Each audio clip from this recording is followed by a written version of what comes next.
పండ్లు సరుకులు పంపిణీ చేయడం జరుగుతున్నది.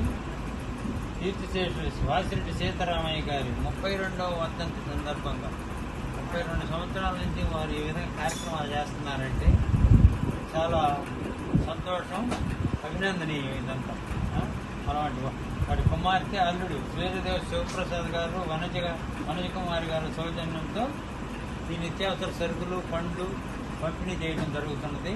అది వారిని వారి కుటుంబాన్ని ఆ దేవుడు ఎల్లవేళలా చల్లంగా కాపాడాలని ఇలాంటి ఎన్నో కార్యక్రమాలు చేస్తూ ఉండాలని చేసుకోవాలని కోరుకుంటూ చాలా ఆనందంగా మా మానవతా సంస్థ తరఫున చేస్తున్నందుకు మాకు చాలా సంతోషంగా ఉంది. వారు మర్చిపోకుండా ప్రతి సంవత్సరం ఈ విధంగా చేస్తున్నారంటే 2 సంవత్సరాల నుంచి మాకు చాలా ఆనందదాయకం. వారి పిల్లలు వారి కుటుంబాలు అందరూ సుఖ సంతోషాలతో ఉండాలని చెప్పి మా మానవతా సంస్థ తరఫున కోరుకుంటున్నాం.